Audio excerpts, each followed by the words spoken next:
Hey guys, welcome back to another class with your teacher, Miss Harrison. Let me pause to just say thank you to all the people who are watching my videos every single day. Thank you to all the persons who have subscribed.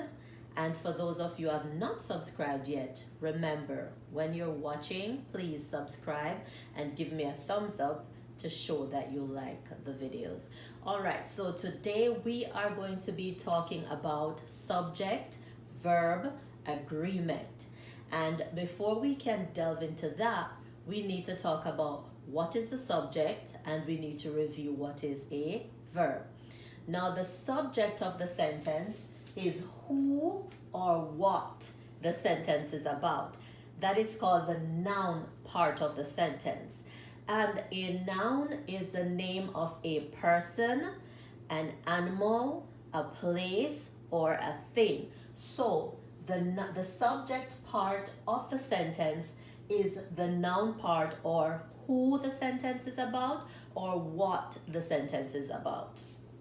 Then verb. Remember, we have looked at auxiliary verbs. Those are helping verbs. They don't show an action, but they work along with a main verb to enhance the sentence. Now today, the verbs that we're going to be looking at are the action verbs, things that we can do like run and walk and talk. Those are all actions. Now when we talk about agreement, we're referring to whether the subject and the verb are singular or whether the subject and the verb are plural. Remember, singular means one. I can hear you shouting it out. And plural means more than one. Good job. So, the first thing we must remember is that if the subject is singular, the verb must also be singular because they must be in agreement. If we are in agreement and you're saying yes, I must also be saying yes. If we're in agreement and you're saying no, then I must also be saying no. So when the subject and the verb are in agreement, they should both be singular or they should both be plural. So at the top of the chart, we're going to be talking about singular and plural nouns.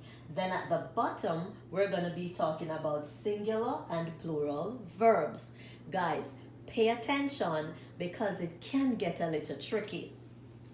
So for nouns, if it's singular, for example, book, one book. But when it gets to the plural, we add an S.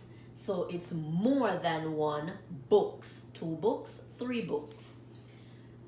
Child, if we're talking about one, that's singular, so one child.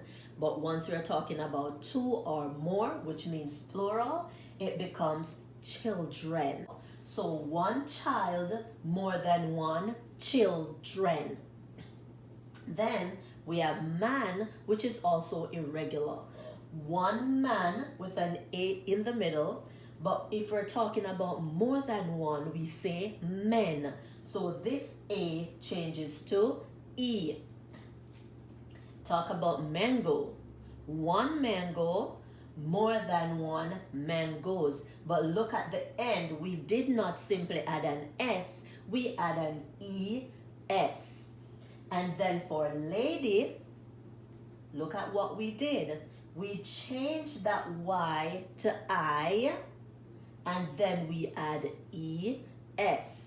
So most nouns are pluralized by adding an S or an ES, most of them. But some of them that we have to know, like child, become children, like man becomes men, and lady ending in Y becomes ladies. Let's now look at the verbs. Guys, it's a twist. So, singular verbs need the S. Remember, the singular nouns, no S. But singular verbs need the S at the end. So again, most singular verbs end with an S at the end. For example, plants is singular, but plant is plural. So remember, we're talking about actions now. So I plant the flower. I'm doing the action of planting now. So it's not the plant outside we're talking about. It's you doing the action of actually putting the flower in the ground. So if it's singular, it has an S. If it's plural, no S. Shows. Again, with the S at the end, shows is singular. Plural, more than one, show, no S. Walks. If it's one, it's walks with the S. More than one, walk, no S. Look at cries. So the plural form is cry, no S on this one. But because it ends with a Y and there's no vowel, then what we do, we change that Y to I and then add ES. So cry becomes cries. So one person cries, but more than one person cry. And we could talk about fly, the action of flying. So if it's one person, it would be flies. Just like cries, we would change the Y to I and add ES. And then if it's more than one person's, it would be fly. So remember, singular noun, no S. But singular verbs need the S. All right, we're going to move into some sentences.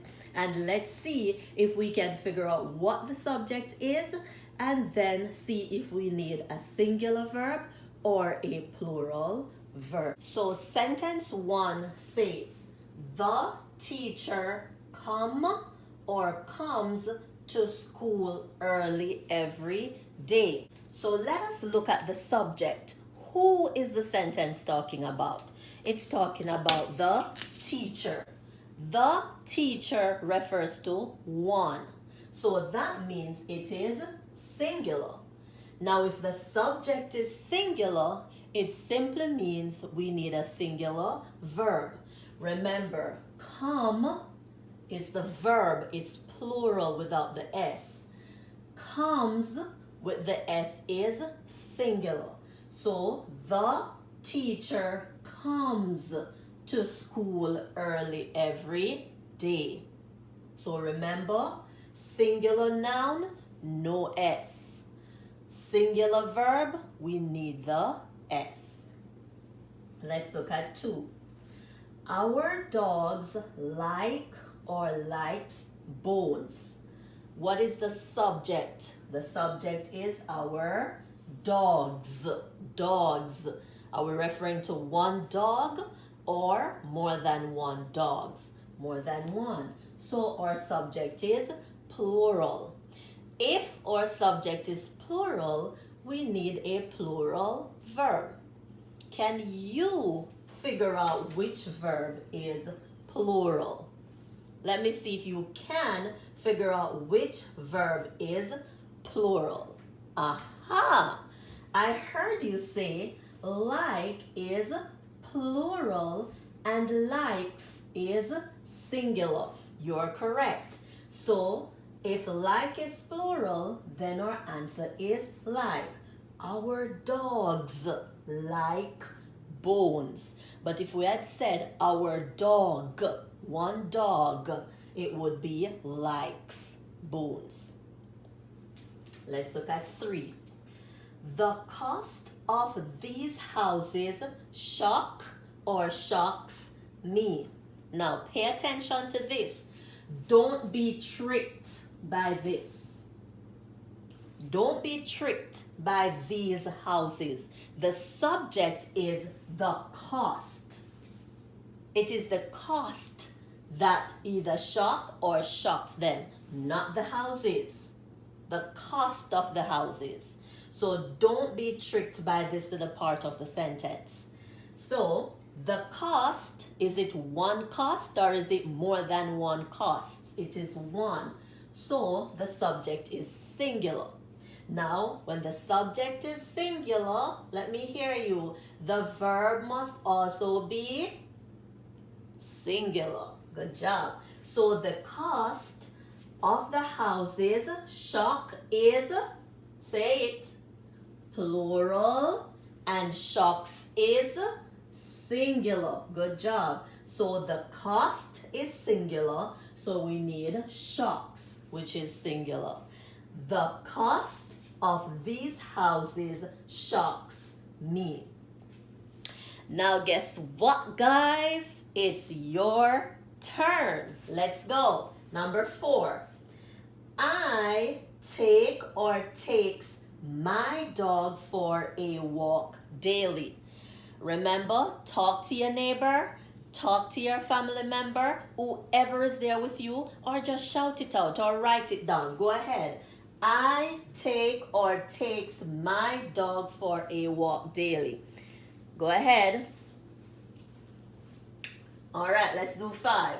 The players start or starts the game very excited. Look at your subject. Is it singular? Is it plural? Look at your verb. Which is singular? Which is plural? Make sure they agree.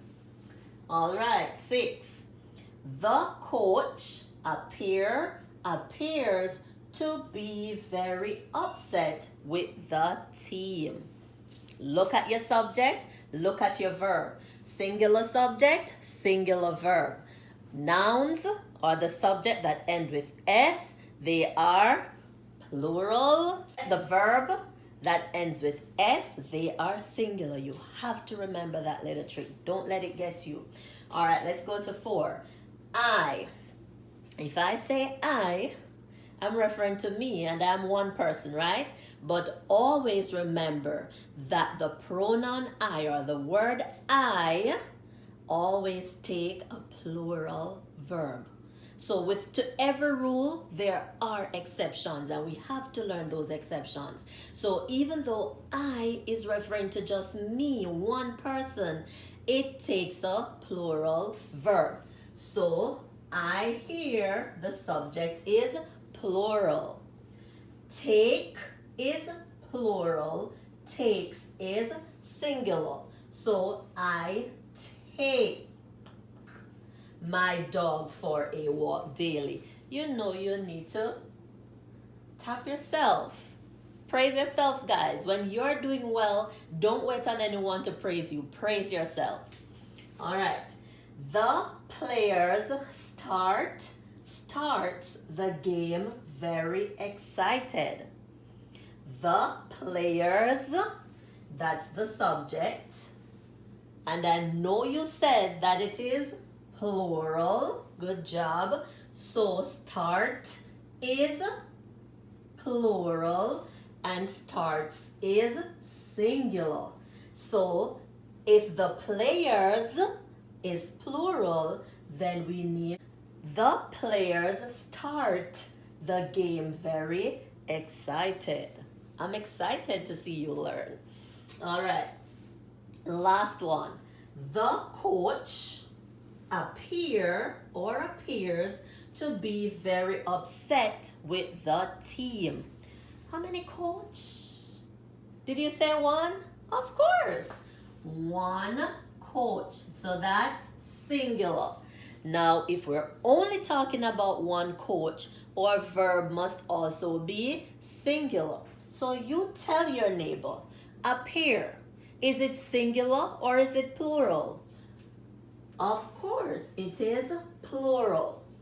Appears then is, of course, singular. So the coach is singular. Appears goes with it.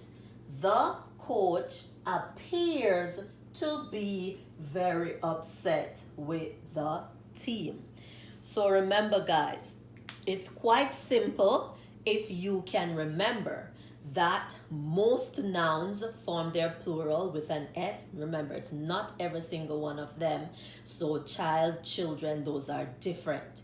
But most of them form their plural with an S. However, it's the opposite for the verbs.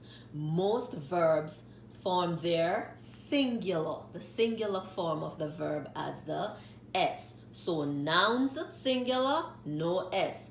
But verbs singular, S. We have to remember that. We have come to the end of another exciting lesson. Ask your questions, give me your comments. When you watch the videos, if you like them, just click on that thumbs up button, give it a like, let me know that you like it. And don't forget, if your subscribe button is red, it means that you have not subscribed to my channel yet, so go ahead and hit that. And remember, tap the notification bell, then select all, so as soon as I post a video, you are the first one to get it. Love you. See you in our next lesson.